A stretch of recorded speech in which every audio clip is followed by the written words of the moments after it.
Molly Hemingway, there's clearly a clash here between the media saying these diplomats and officials and former officials who are testifying, some appointed by Trump, are solid career people, and the president saying they hate Trump, they're never Trumpers. I think it really just gets to the issue that we were just talking in the previous segment, though, about what the underlying issue is. And the underlying issue is we've already seen the transcript. We already know what President Trump said. Having a bunch of people testify about how that made them feel might be interesting, but we already have the underlying information, so we can make our own decision about whether what was done was okay or bad.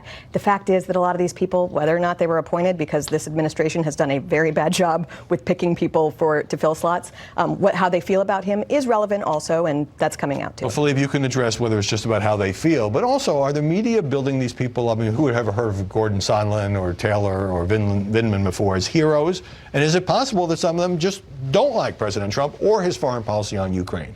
Well, statistically, 55 to 60% probably don't like Donald Trump, but they haven't liked Donald Trump for 3 years. There's no reason why you would say someone just out of nowhere concocted this. To go back for 1 second to what Molly said, this was not a transcript. It was a rough transcript. And one of the witnesses said that what he wanted in was not allowed in because it made it even worse. Yeah. But yes, the administration has picked some pretty bad people.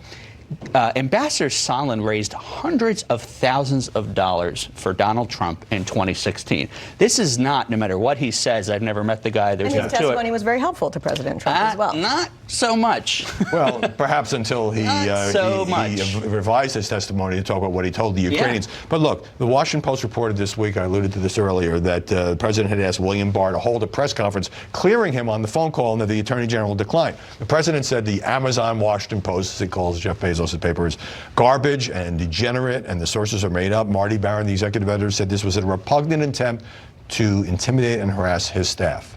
Your thoughts? Yeah, well, the president has had a long-standing feud with Jeff Bezos. Even last month, he asked for all the subscriptions to Washington Post from government agencies to be revoked. So he has this battle with him. What I think is most fascinating about this whole story is the media have reported for months that Attorney General Barr is pretty much the puppet of the president. That's how they've categorized him. Anybody who knows him knows that he's a duty-first guy. Yet the story wasn't about the fact, even if true, that the Attorney General marches by his own set of rules. And so that's what I think is even missing in the story. I want to move on here because, as you know, the media have reported Republican complaints about the hearings, closed door. They haven't had a chance, selective leaking, and they have a solid case on some of this. With public hearings now started, won't the press be forced to cover how each side handles the questioning and the witnesses and their credibility? Probably not. Probably it will be a continuation of what we've seen. But everyone in America will be able to see for themselves. And I think that's the idea behind these hearings. We saw with the Mueller report, it came out, it didn't do what people were hoping it would do. So they had televised hearings. Unfortunately for Democrats, those hearings didn't go well for them. So I think it will be interesting to see how these go. But we already know what was said in 8 to 10 hours of depositions through selective leaks. Then we saw the transcripts, and now we'll see the TV version. And that's my question for you, Philippe. So we know from testimony that John Bolton said Rudy Giuliani was a hand grenade. We know that Sondland told Ukraine that he believed there was a quid pro quo to get a presidential meeting. So it's been leaked out, it's been rehashed, it's been analyzed. So without new allegations, I mean, it'll be political theater to be sure, but won't the media be left without a lot of new bombshells because of the leaks? Well, no, I don't think so, because people might ask different questions. Also, the 8 to 10 hours that was spent behind closed doors, 4 to 5 of those hours were the Republicans seeming to try to find the name out of the whistleblower so that they could out it elsewhere. But the truth of the matter is, if we didn't do this, the Republicans would say, well, why can't we see what's in public? I think this is an opportunity for the Republicans to question him. There's a reason why, as Beverly noted, Jim Jordan has been moved over to the Intelligence Committee, because apparently they believe that Jim Jordan and others on the committee can say, question to Vindman, to Colonel Vindman, to Ambassador Sondland, to Bill Taylor, what do you think about this? Why do you say about this?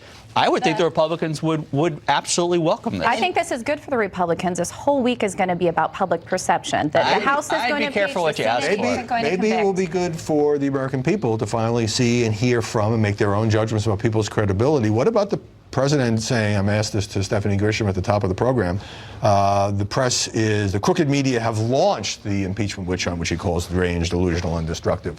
I didn't know that we get to do that. Yeah, he's going to continue to make those types of claims. I think Republicans have taken a different narrative. They talk about even having some issues with the phone call, but it's not impeachable. I say you let the public hearing go. I think the media, if they don't like what is said, what they're going to do, if they have a certain perspective of this, it's now going to turn to whether or not there was an obstruction of justice of the whole impeachment hearing. So I see that's where the narrative goes. Half a minute, Molly. The media have chosen to become partisan activists instead of just reporting on the news. They have clearly been pushing impeachment for a very long time, in part to make up for the fact that they were beclowned through their coverage of the Russia hoax, and this is an attempt for them to save face. This is not good because the impeachment process needs to have some kind of credibility. The two main cheerleaders are people like Schiff and the media. These are people who through their own behavior in the last few years, made their reputations really hurt. We will see when the television lights go on. Molly Hemingway, Beverly Hallberg, Philippe Reines, thanks very much for